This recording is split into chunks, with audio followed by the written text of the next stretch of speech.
He had never imagined that desperation could make a man stop fearing the dead.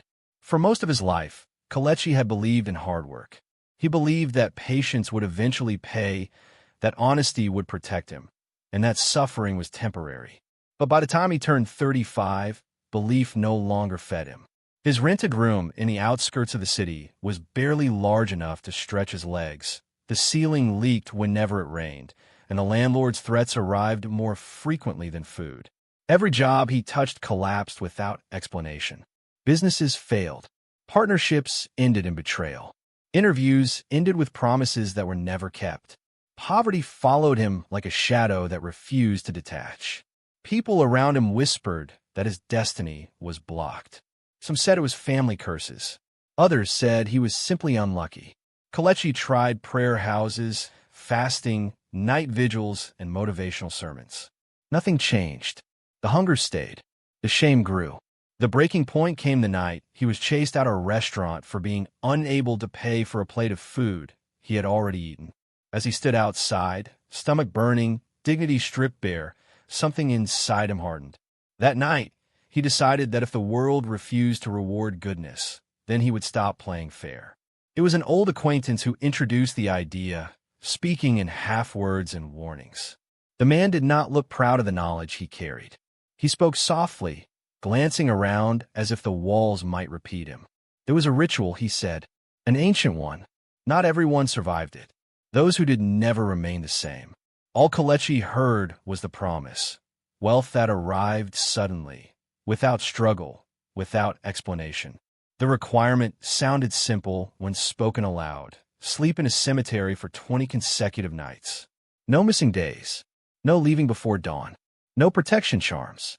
No prayers once the ritual began. Whatever revealed itself during the nights must be ignored. Fear must not interrupt the process.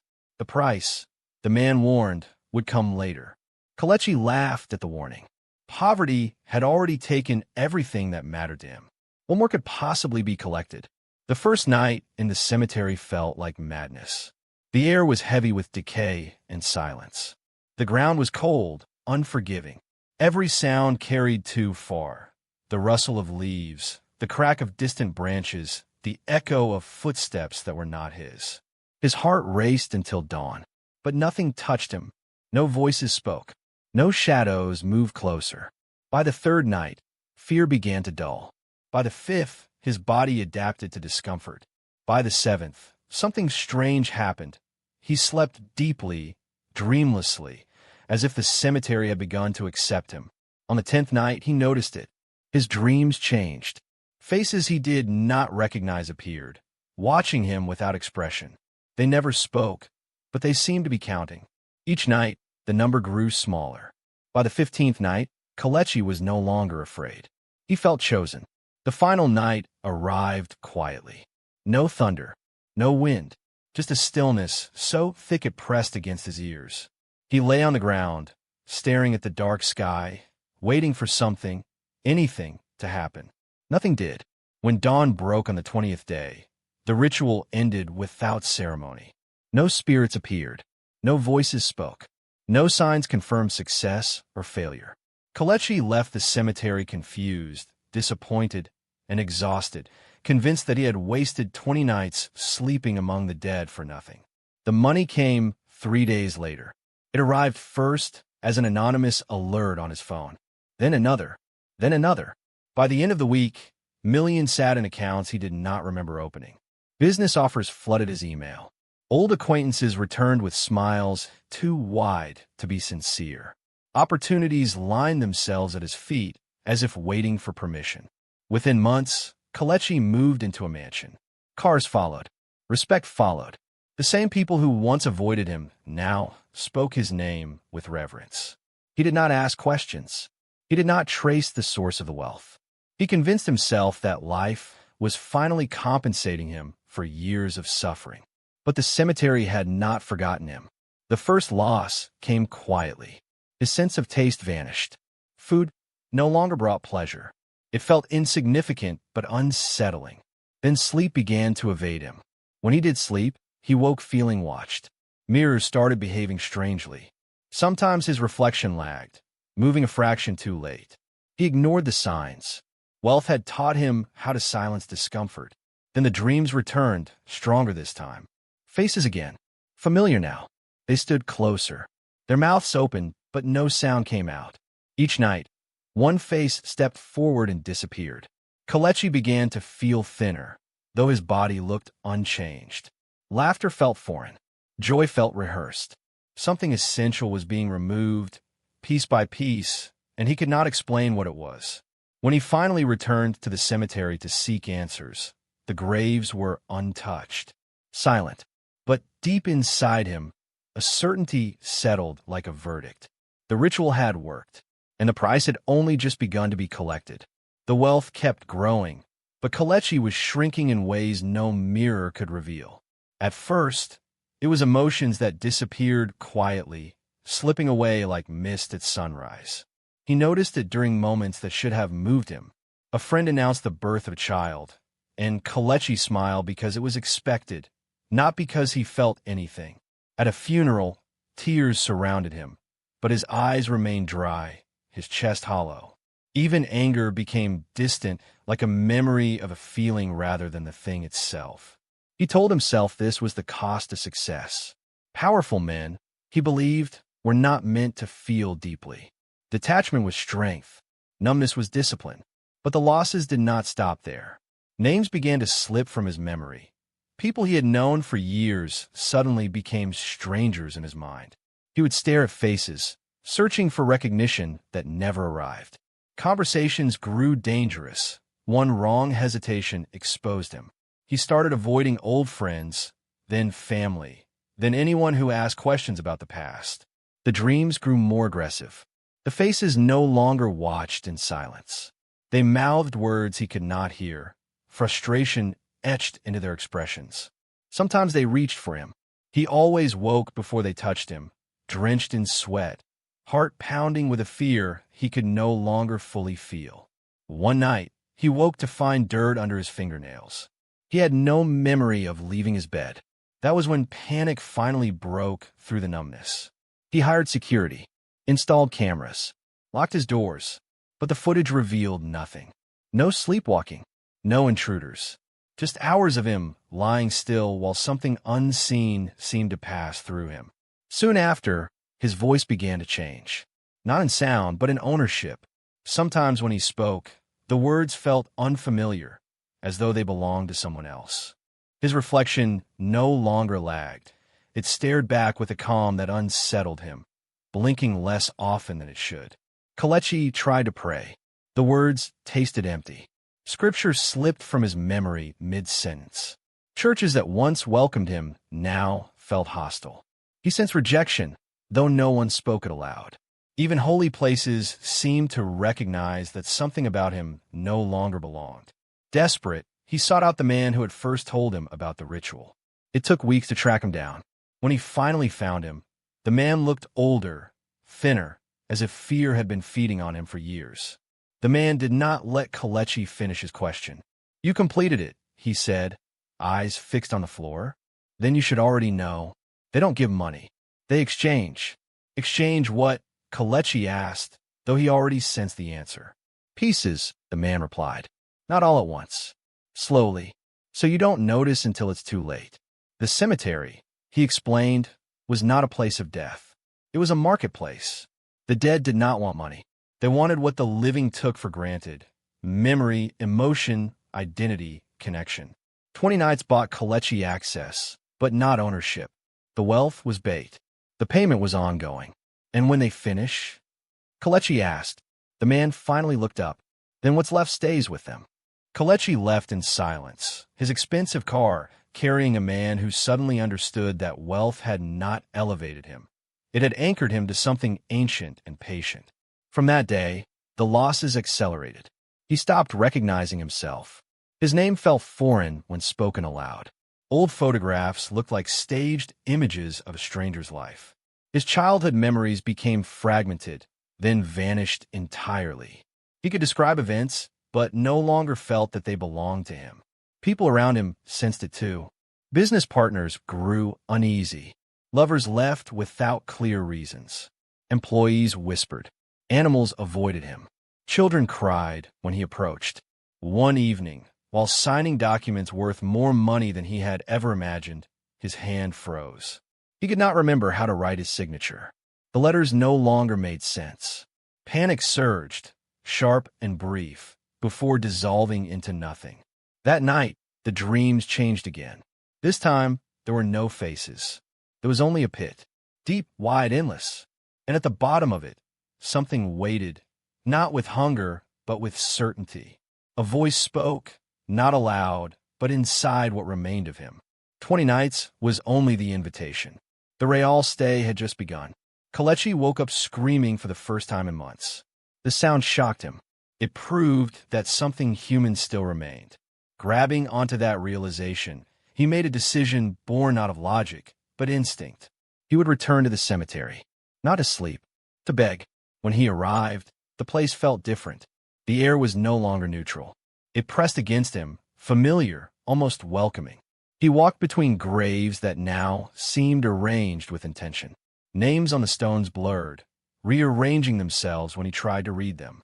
In the center of the cemetery, where he had slept on the final night, the ground felt warm. Kelechi fell to his knees. He did not know who he was pleading to, but he pleaded anyway. He offered money, properties, businesses, everything the ritual had given him. His voice shook as he begged for his memories back, his feelings, his sense of self. The response was immediate. Laughter. Not loud, not cruel, just amused. The voice returned, calm and final. You misunderstand the transaction.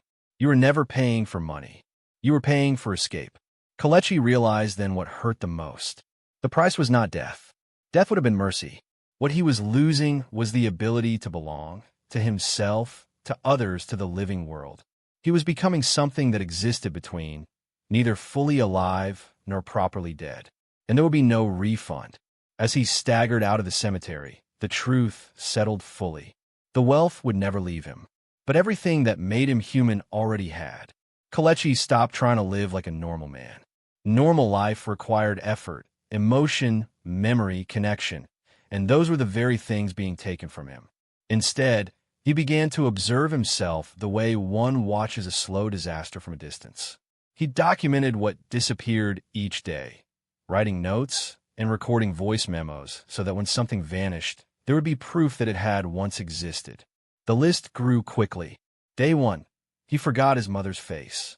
Day 4, he forgot the sound of his own laughter. Day 6, he forgot fear, then forgot what it felt like to forget. There were moments when he stared at the pages in his notebook and felt nothing at all, not even panic. That frightened him more than the nightmares ever had. The wealth, meanwhile, became grotesque in its abundance. Money arrived without effort, without explanation, without limits. Investments succeeded even when logic said they should fail. Deals closed themselves. It was as though the world, bent to ensure he never lacked anything material. But the more he gained, the more invisible he became. People spoke to him, yet their words often felt delayed, as if traveling through water before reaching him. Sometimes they repeated themselves, confused, claiming he had not responded the first time, even when he remembered answering. Other times, entire conversations slipped out of existence, leaving him standing alone with no memory of how he had arrived there. One evening, while reviewing footage from the security cameras, he noticed something that made his chest tighten. At exactly 3:17 a.m., his body sat up in bed. His eyes opened. He smiled. Then he spoke. The voice was his, but the words were not. They came slowly, deliberately, as if being tested for fit. He spoke names, dozens of them, names he did not recognize. When the list ended, he lay back down, expression peaceful. Kelechi turned off the recording and vomited. That night, he did not sleep. He waited. At 3:17 a.m., the room grew cold, not in temperature, but in presence. The silence thickened, pressing against his ears. Without warning, memories surged back in him. Childhood moments, laughter, pain, love, so sharp and sudden that he cried out. For a brief, unbearable second, he felt fully human again. Then the voice returned. You noticed too early. The memories were ripped away, leaving behind an emptiness so vast it felt physical. Kelechi collapsed, gasping, his body reacting even as his mind struggled to understand what had just happened. He finally understood the cruelty of the ritual. They were not taking him apart randomly. They were feeding. Each emotion, each memory, each fragment of identity was consumed slowly, savored. The brief returns of feeling were not mercy, they were seasoning. That was when rebellion took root. If the cemetery was the doorway, then perhaps the ritual could be interrupted. Not undone, but disrupted. He spent weeks searching, bribing, threatening, and begging until he found an old woman who knew the deeper rules, the ones not spoken aloud. She listened to his story without surprise. "You stay too long," she said, "but not long enough." She explained that the ritual bound him to a cycle. The dead were using him as an anchor, a bridge. To break it, he would have to return to the cemetery, not to sleep, but to stay awake for 20 nights, reliving each one in reverse. And this time, he could not ignore what appeared. On the first night, the ground trembled beneath him. Faces emerged from the soil, no longer passive. They screamed without sound, rage etched into features that now looked familiar. He recognized some of them, not as people he had known, but as versions of himself. On the second night, he relived his childhood poverty, every hunger sharpened, every humiliation magnified. On the third, he felt love return only to be torn away again. Each night stripped something else from him: pride, ambition, even the desire to escape. By the 10th night, he could no longer remember why he was there. By the 15th, he forgot that he was human. The spirits gathered closer each night, whispering words he almost understood. They did not want him gone. They wanted him complete, emptied, hollowed, ready. On the 19th night, the pit from his dreams opened before him, wider than before. He stood at its edge, knowing without being told that this was the final choice. Step forward, and the suffering would end. Step back, and the fragment of himself that still resisted would be erased. At dawn of the 20th night, Kelechi collapsed beside the pit, breath shallow, mind fractured. The cemetery waited. He did not step forward. He did not step back. He simply remained. And for the first time since the ritual began, nothing happened. No voices, no laughter, no removal. The silence stretched, uncertain.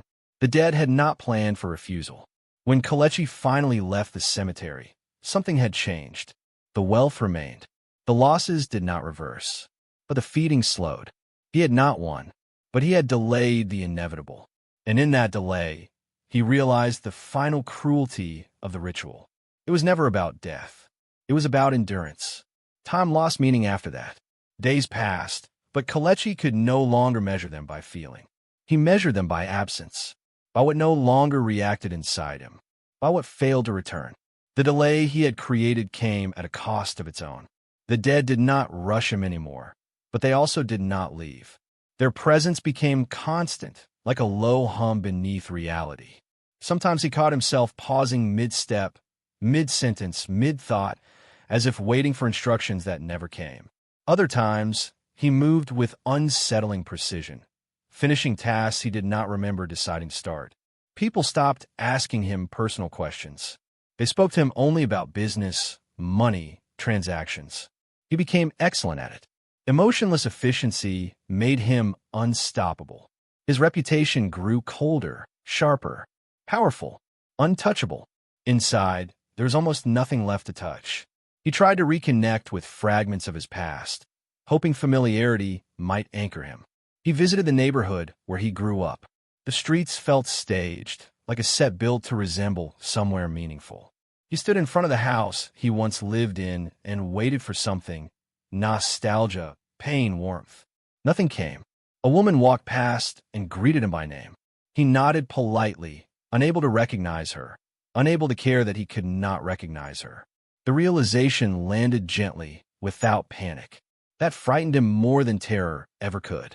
At night, the dreams stopped completely. No pits, no faces, no voices. The silence became total.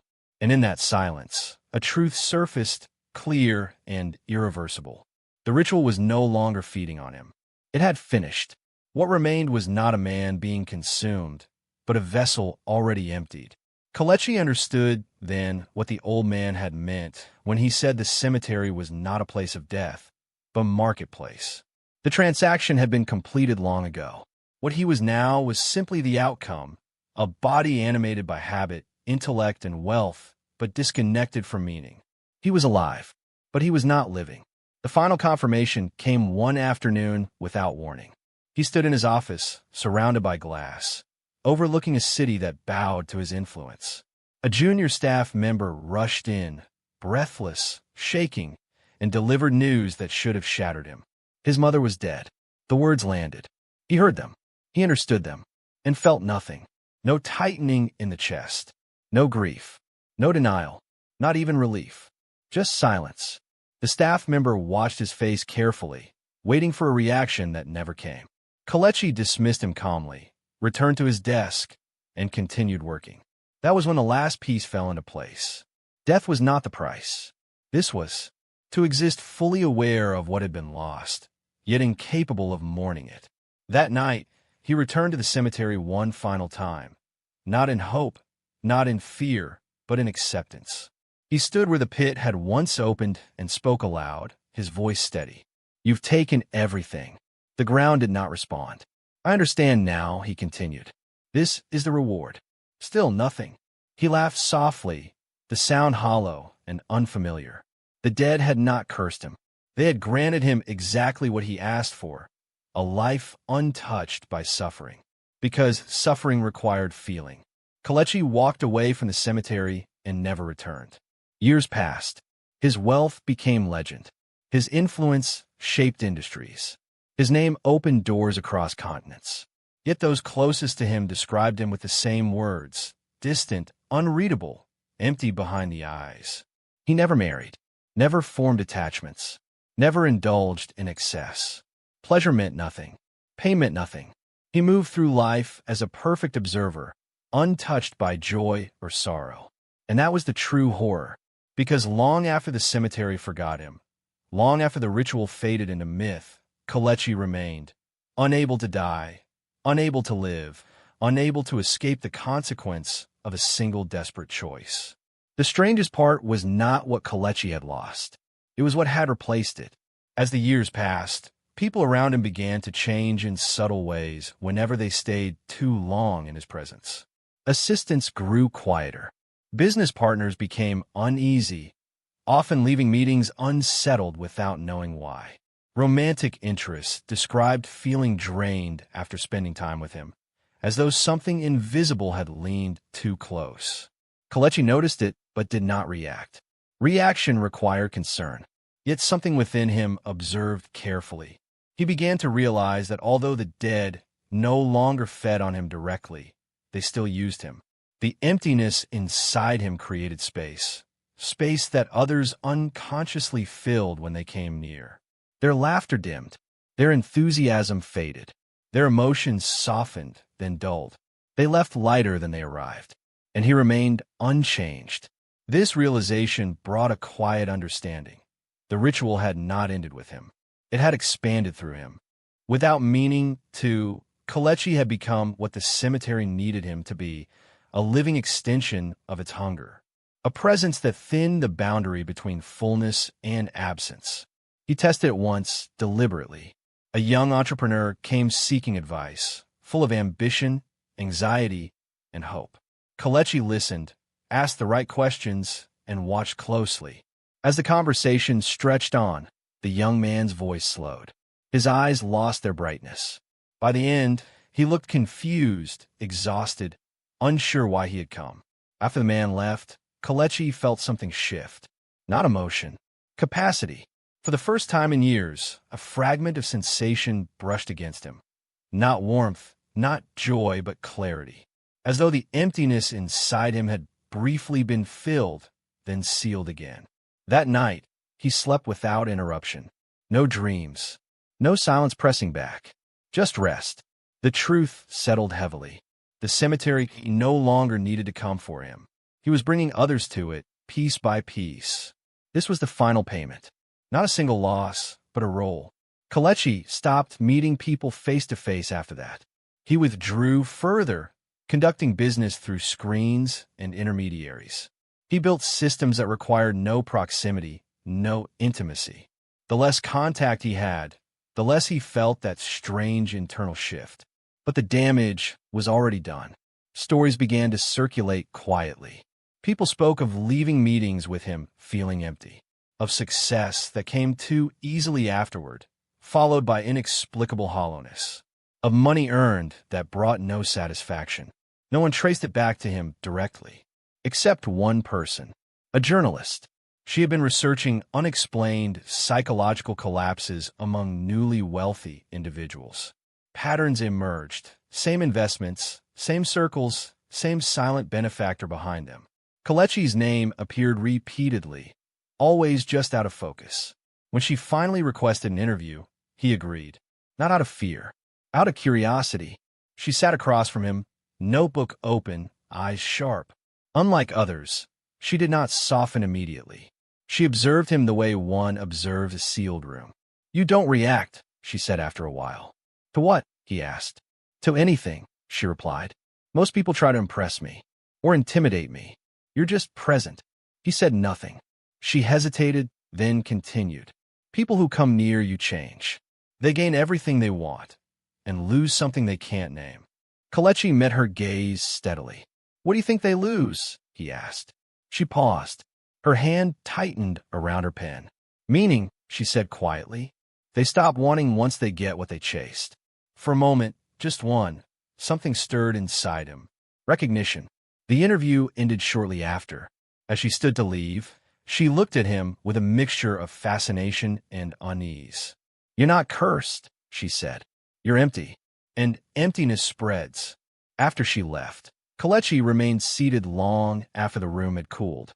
The words echoed, not painfully, but persistently. That night, he returned to the cemetery again, not out of obligation, but understanding. He stood at the edge where the pit had once appeared and spoke for the last time. "I see it now," he said. "This is the balance." The ground remained still. No laughter, no voice. None was needed.